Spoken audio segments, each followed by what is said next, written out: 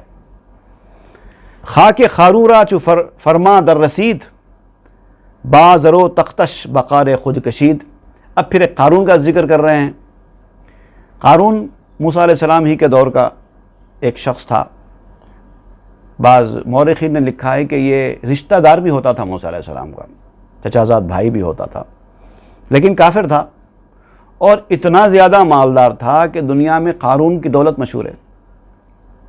قارون کا خزانہ عام بول چال میں بھی استعمال ہوتا ہے نا، قارون کا خزانہ، اتنا بڑا خزانہ تھا اور اس کو اس خزانے پر بہت گھمنڈ تھا، لیکن اس نے نہ صرف یہ کہ موسیٰ علیہ السلام کی تبلیغ کو قبول نہیں کیا، بلکہ اس نے موسیٰ علیہ السلام کو بہت ستایا بھی، بہت تکلیف بھی پہنچائی۔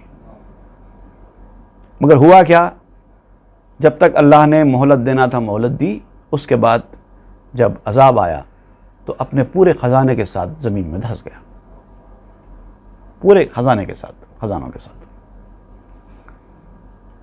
تو فرماتے ہیں خاک قارون را چو فرما در رسید، جب زمین کو حکم آیا، قارون کی زمین کو حکم پہنچا، بازرو تختش بخار خود کشید، تو یہ زمین نے قارون کو سونے اور تخت کے ساتھ اپنے اندر کھینچ لیا۔ کس نے کھینچا؟ زمین نے کھینچا۔ تو یہ زمین کے اندر یہ صلاحیت کیسا پیدا ہوئی؟ اس نے کیسے پہچانا کہ یہ قارون ہے، یہ کافر ہے، یہ باغی ہے، یہ سرکش ہے؟ اس کو یہ پہچان کہاں سے آئی زمین کو کہ کس کو کھینچنا چاہیے، کس کو نہیں کھینچنا چاہیے؟ تو یہ اس لیے ہوا کیونکہ اللہ کا حکم آیا تھا۔ تو سارا انحصار حکم پر ہے۔ جب وہاں سے حکم آتا ہے تو ہر چیز اپنا کام صحیح ڈھنگ سے کر لیتی ہے۔ اب ہمارے لیے یہ سوچنے کی گنجائش نہیں رہتی کہ بھئی یہ آگ میں تو جلانے کی صلاحیت ہے، وہ کیوں نہیں جلاتی؟ پانی میں تو ڈبانے کی صلاحیت ہے، وہ کیوں نہیں غرق کر رہا ہے؟ ہوا میں پھونکنے کی صلاحیت ہے، وہ کیوں نہیں اڑا رہی ہے؟ اور اللہ تعالیٰ بھی اس قوم کو ذلت دینے کے لیے اور اس قوم کو سبق سکھانے کے لیے، اپنے غرور کو توڑنے کے لیے وہی انداز کا عذاب بھیجتا ہے۔ جیسے عیسیٰ علیہ السلام کے دور میں میڈیسن بہت عروج پر تھا، تو حضرت عیسیٰ علیہ السلام کو وہی معجزہ دے دیا گیا۔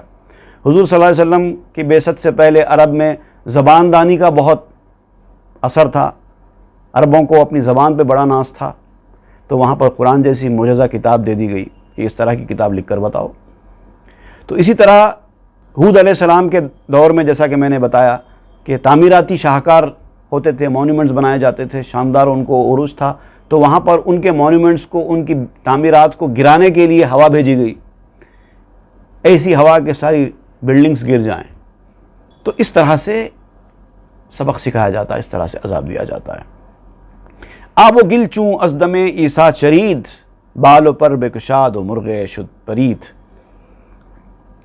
مٹی اور پانی نے جب حضرت عیسیٰ کی پھونک کو چکا، آب و گل چوں از دم عیسیٰ چرید، مٹی اور پانی نے جب عیسیٰ علیہ السلام کی پھونک کو چکا، بالوں پر بے کشاد و مرغے شد پرید، بال اور پل پر کھول دیے اور مرغے شد پرید، مرغا بن کے اڑ گیا۔ عیسیٰ علیہ السلام کا ایک معجزہ تھا یہ پھونک بھی۔ تو کیا ہوا تھا؟ حضرت عیسیٰ علیہ السلام نے اپنی پھونک کا معجزہ دکھانے کے لیے ایک پرندہ اپنے ہاتھ سے بنایا، چمگادڑ کی طرح کا ایک پرندہ بنایا لوگوں کو معجزہ دکھانے کے لیے۔ جب وہ تیار ہو گیا مٹی کا پرندہ تو اس پر پھونک دیا، تو جیسے ہی عیسیٰ علیہ السلام نے اس میں پھونکا وہ ریئل پرندہ بن گیا اور اڑ گیا۔ تو یہاں وہ بتا رہے ہیں یہ تو مٹی اور پانی کا بنا ہوا تھا نا، مٹی اور پانی نے جب بس عیسیٰ علیہ السلام کی پھونک کو چکھا، اب سمجھ رہے ہیں آپ، اس مٹی اور پانی کے بنے ہوئے پرندے نے جب عیسیٰ علیہ السلام کی پھونک کو چکھا تو اس نے اپنے بال اور پر کھول دیے اور پرندہ بن کے اڑ گیا۔ یہ ہوتا ہے، حکم دینے والے کی طاقت اگر ہو تو ہر چیز اس کے تابع ہو جاتی ہے، مسخر ہو جاتی ہے۔ آب و گل چوں از دم عیسیٰ چرید، بالوں پر بے کشاد و مرغ شد پرید، از دہانت چوں برایت حمد حق، مرغ جنت سازدش رب الفلق۔ اور جب تیرے منہ سے اللہ کی تعریف نکلتی ہے تو وہ صبح کا رب الفلق، صبح کا رب، اللہ تعالیٰ نے قرآن مجید میں اپنے لیے رب الفلق کا لفظ استعمال کیا ہے، تو وہ یہاں پر مولانا روم استعمال کرتے ہیں، قل اعوذ برب الفلق، ہے نا، تو وہاں پر رب الفلق استعمال کرتے ہیں۔ تو جب تیرے منہ سے اس اللہ کی حمد نکلتی ہے تو رب اس کو، تیری حمد کو بھی جنت کا پرندہ بنا دیتا ہے، تو اس کی تعریف کرتا رہے، جنت کا پرندہ بن جائے گا۔ ہست تسبیحت بجائے آب و گل، مرغ جنت شد ز نفخ صدق دل۔ یہ تیرا تسبیح کرنا، اللہ کی تسبیح بیان کرنا، یہ بھی اسی طرح ہے مٹی اور پانی کے بجائے۔ ایک نسخے میں بجائے آب و گل بھی ہے اور ایک نسخے میں بخار آب و گل بھی ہے۔ اب مولانا روم نے بجائے آب و گل لکھا تھا یا بخار آب و گل لکھا تھا یہ تو پتہ نہیں، لیکن نسخے جیسا اس سے پہلے بھی میں نے بیان کیا کہ بعض مصرے بعض اشعار میں الفاظ کا تھوڑا بہت فرق ہے، تو میں دونوں کا ترجمہ کر دیتا ہوں۔ ہست تسبیحت بخار آب و گل، کہ تیرا تسبیح بیان کرنا، تیرا سبحان اللہ کہنا، یہ بخار ہے۔ بخار مطلب ہمارا فیور نہیں، بخار سے مراد ہوتا ہے ایکسیلیشن، یہ پانی اور مٹی کا ایکسیلیشن ہے، یہ تو باہر نکلنا۔ بخار کو بخار بھی اس لیے کہتے ہیں کہ گرمی باہر نکلتی ہے۔ تو یہ جو باہر نکلنا ہے یہ مٹی اور پانی کی طرح ہی ہے۔ ایک مٹی اور پانی کا پرندہ ہے، اس کے اندر وہ پھونک نہیں ہے تو وہ مٹی اور پانی کا ہی رہے گا، لیکن جب اس میں پھونک پڑ گئی تو وہ ریئل پرندہ بن کے اڑ گیا۔ تو ویسے ہی ہمارا تسبیح کرنا بھی ویسے ہی ہے، وہ ریئل پرندہ بن کے اڑے گا جو مٹی اور پانی کا ہے۔ مطلب تو انسان مٹی اور پانی کا بنا ہوا ہے، لیکن جو تسبیح کرے گا تو پرندہ بن جائے گا اور جنت میں چلا جائے گا اڑ کر۔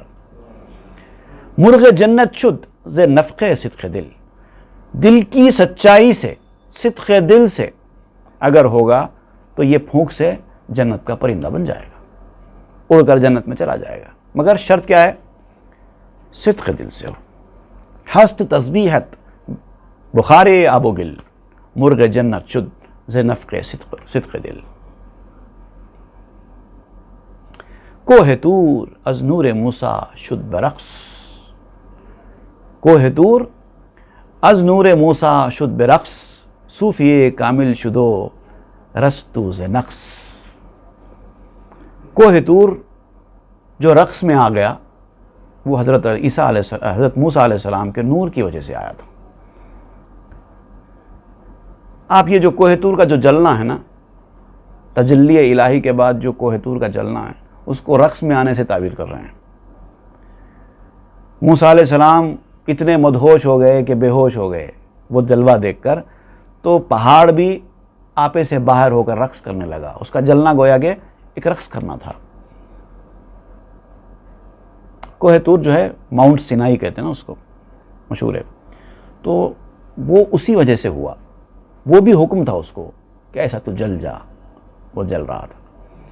صوفی کامل شدہ جب اس کا دیدار ہو گیا پہاڑ کو، تو پہاڑ صوفی کامل بن گیا۔ صوفی تو یہ تو کرتا ہے، جب اس کا دیدار کرتا ہے، جب اس کا جلوہ دیتا ہے تو ناچنے لگتا ہے، اس کی کیفیت بدل جاتی ہے۔ تو یہ پہاڑ بھی صوفی بن گیا۔ صوفی کامل شدو رستو ز نقص، اور جو نقائص ہیں، شارٹ کمنگز ہیں، اس سے بری ہو گیا۔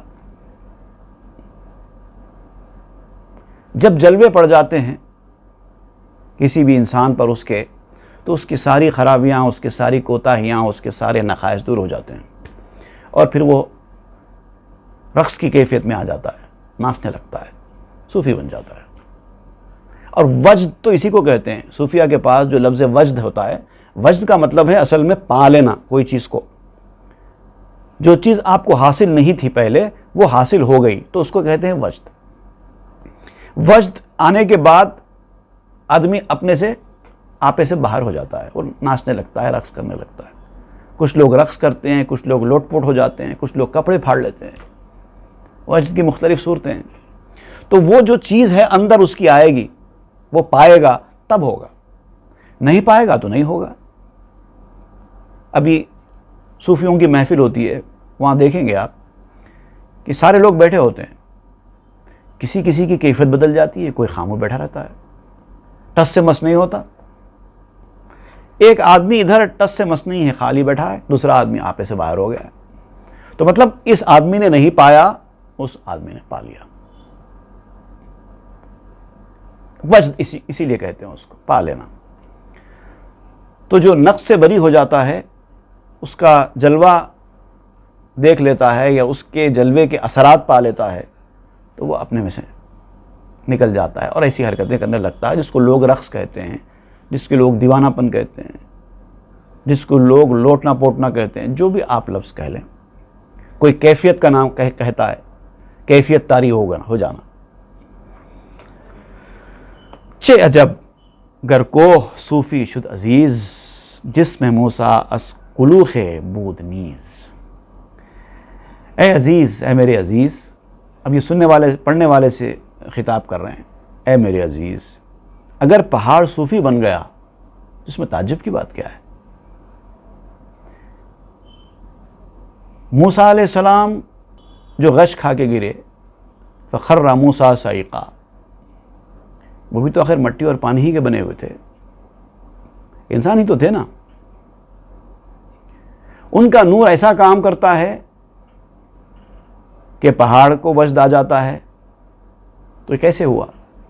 تو اسی طریقے سے یہ بیان کرتے ہیں کہ جب اس طرح سے حرکت اور وجد پیدا ہوتی ہے، تو اس حرکت اور وجد کی وجہ سے جو انسان کا جو جمادیت والا نقص ہوتا ہے، خرابی ہوتی ہے، وہ دور ہو جاتی ہے، اور یہ اس کے اثرات ہیں۔ لیکن کوئی آدمی اس کو اندر لے ہی نہیں، اس کے اثرات کو اپنے اندر اتارے ہی نہیں، تو وجد بھی پیدا نہیں ہو سکتا۔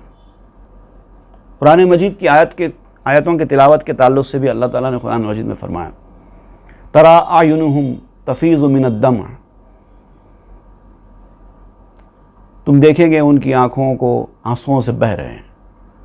جب قرآن پڑھا جاتا ہے تو لوگ رونے لگتے ہیں۔ اب جو لوگ سمجھ کر رو رہے ہیں تو وہ تو پھر بھی سمجھ میں آتے، چلو پھر کچھ سمجھ کر رو رہے ہیں، لیکن کچھ ایسے لوگوں کو بھی آپ دیکھیں گے جن کو کچھ سمجھ میں نہیں آیا لیکن پھر بھی رو رہے ہیں۔ کچھ تو ان کو ملا ہے، اس کا اثر کچھ تو ان کے دل کے اندر اترا ہے، تبھی تو ان کی آنکھ سے آنسو رواں ہوئے ہیں۔ تو جب کچھ مل جاتا ہے اندر، کوئی چیز جو اس کے اندر نہ تھی وہ اندر آ جاتی ہے، تو اسی کو وجد کہتے ہیں۔ اب اس وجد کے بعد بھی کچھ لوگ اس کیفیت کا اظہار کرتے ہیں، کچھ لوگ نہیں کرتے ہیں۔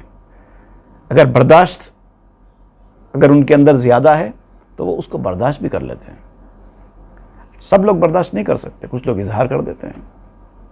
تو اس طرح سے پہاڑ اگر صوفی بن گیا تو تعجب کی بات کیا ہے.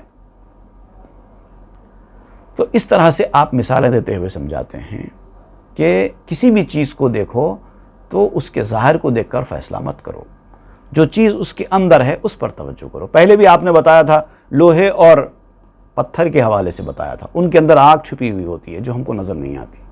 یہاں پر آگ نظر آ رہی ہے، لیکن آگ کے اندر جو صلاحیت ہے، اس صلاحیت کا پیدا کرنے والا اور اس کے حکم کا جو معاملہ ہے وہ چھپا ہوا ہے.